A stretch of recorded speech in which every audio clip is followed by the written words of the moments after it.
और जम्मू कश्मीर में 3 फेज की वोटिंग के बाद अब नजरें नतीजों पर होंगी, यानी 8 अक्टूबर पर सभी की निगाहें बनी होंगी।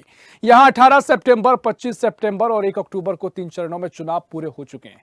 अब बारी है हरियाणा के विधानसभा चुनाव की। यहां कल यानी 5 अक्टूबर को एक ही चरण में सभी 90 सीटों पर वोटिंग होना है।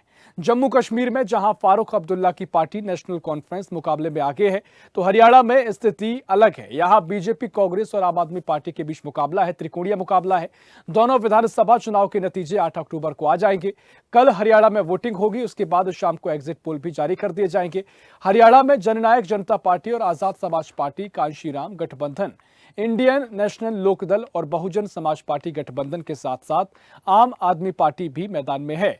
प्रधानमंत्री मोदी ने बीजेपी के अभियान की अगुवाई की, जबकि गृह मंत्री अमित शाह, पार्टी के राष्ट्रीय अध्यक्ष जेपी नड्डा, मुख्यमंत्री नायब सिंह सैनी, उत्तर प्रदेश के सीएम योगी आदित्यनाथ समेत कई अन्य लोगों ने जोरदार प्रचार किया है।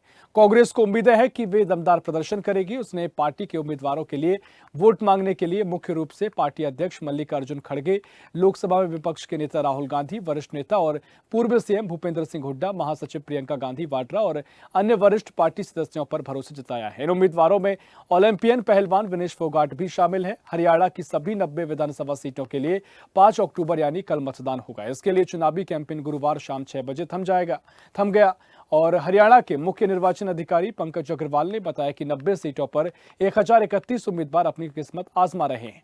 वोटिंग 5 अक्टूबर को यानी कल सुबह 7 बजे से शाम 6 बजे तक होगी, लेकिन शाम 6 बजे तक जो भी मतदाता पोलिंग स्टेशन परिसर में प्रवेश कर जाएगा वह वोट देने का अधिकारी होगा। यानी 6 बजे तक अगर वो लाइन में लग जाता है तो उसके बाद तक भी लाइन में लगा रह सकता है, जब तक वोटिंग पूरी ना हो जाए। चुनाव शांतिपूर्ण तरीके से संपन्न हो, इसके लिए जरूरत के हिसाब से हरियाणा पुलिस के अलावा पैरामिलिट्री फोर्स के इंतजाम किए गए। तो कल हरियाणा विधानसभा चुनाव को लेकर वोटिंग होगी और इसी पर और भी जानकारी लेंगे। पंखिल हमारे साथ लगातार फोन लाइन पर जुड़े हुए हैं। पंखिल, कल वोटिंग होना है, क्या कुछ तस्वीर आज नजर आ रही है? क्योंकि 1031 प्रत्याशी मैदान में हैं और चुनाव प्रचार अभी तक जो हुआ है, कौन कितना आगे दिखाई दिया है?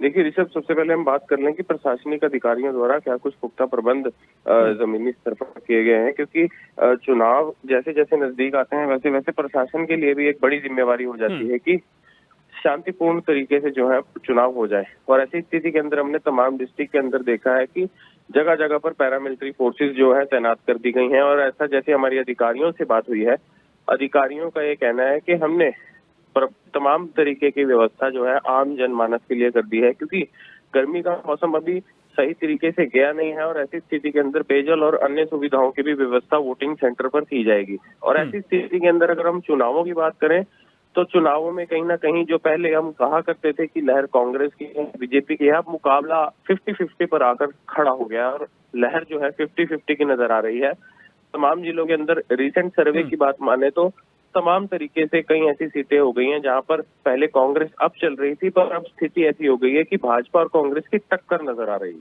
है।